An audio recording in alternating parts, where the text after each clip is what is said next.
If you guys are looking to buy cheap and reliable FC 24 Ultimate Team coins over Halloween, then please look no further than FIFAcoin.com. As always, they've got a great promotion on, and don't forget to use my code Martain for that extra 5%. Link will be in the description.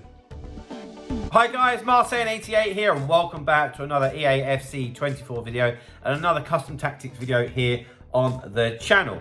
Now, we've been through most of the formations, and this is literally probably the last one that I wanted to go through, and it's the 3-4-1-2, and it's one of those formations that's hyper aggressive, hyper attacking, and it's one of those formations for people that are just looking to have fun and not use a meta formation. So without further ado, let's get into it, have a look, see how it works, and see whether it could be something that could make the game more fun for you, which is the important part, like I keep saying. So let's head over to the tactics, and then we'll go into the instructions. Of course, I always say it's the instructions that make a formation and a tactic.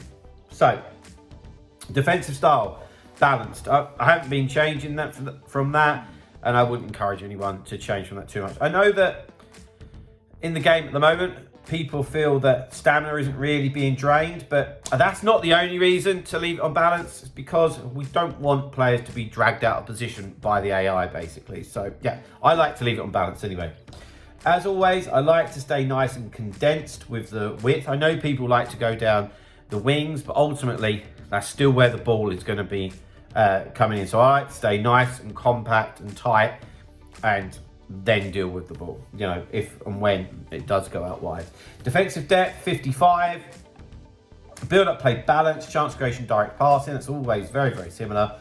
Width, 45. It's quite a wide formation, so I just wanted to bring that in ever so slightly. Players into the box 7, corners and free kicks are both on 2, but of course that is totally down to you and whatever corner kick or free kick routine that you have. Like I said, for me, the tactics aren't nowhere near as big a deal as the instructions, so that's what we're going to head over to now. But guys, before we look into the instructions, I did just want to remind you about my coaching that is on offer, both online and offline.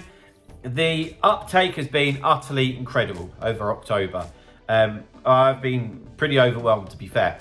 I've probably got space for about 2 people. I've said that over the last couple of videos, and that's still the case, to be honest. So if you are looking to improve at your rivals, your foot champs, your squad battles, whatever, then get in touch with me. My email address is martainfootball88@gmail.com. Right, a back 3, stay back while attacking, obviously. I've said this quite a lot over a few different videos, but I do enjoy it if the right centre back and the left centre back can handle the ball okay.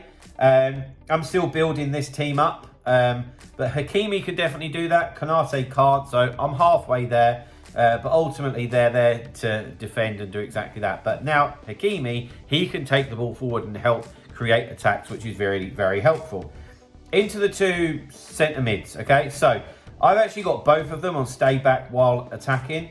It doesn't mean that I'm not totally going to get them involved in attacks.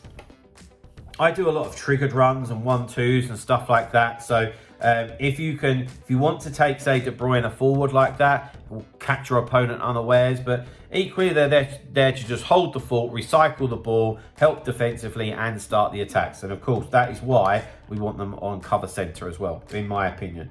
Out onto the wings, got Gnabry and Grimaldo. So that should be on come back on defence.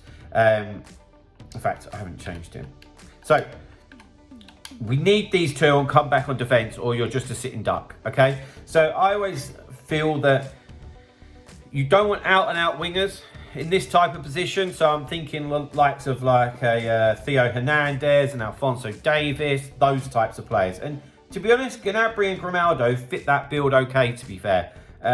Grimaldo's slightly more defensive, but he's still more than adequate going forward. And Gnabry, he can help defensively. He's not a defensive player, but of course he is good going forward as well. However, when we're attacking, they're going to provide that width. They're going to try and get in behind your opponent. And if it's on the other side of the pitch, so if Gnabry has the ball, Ronaldo will be bombing on the other side, hence the get into the box of crosses. So we'll have a lot of people in the box. We've got a lot of people supporting outside the box. So it should be very difficult for your opponent to get out if you get down there, to be honest. Right, into the cam position is Ludovic Julie. And for me, I love a cam position, I really do. This is the type of player that I want in there.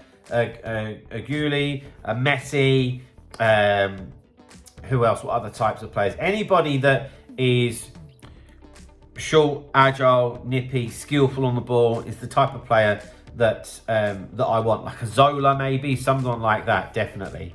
And he fits the bill massively.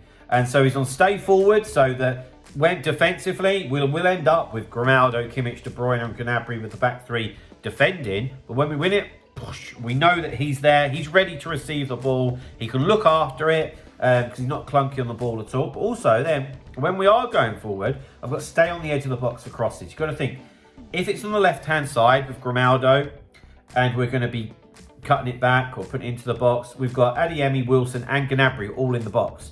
So how many more people do we need in the box? You know, we don't. So Gouli's is staying on the edge of the box for crosses just to try and pick something up, you know. Then up top, if I've got two strikers, I always like to have one getting behind, one just to stay exactly where they are. Use the one with more pace to get in behind. And of course, that's Adeyemi. I rate him a lot. I know he's only 80 rated, but he's got some great play styles that make him so dangerous.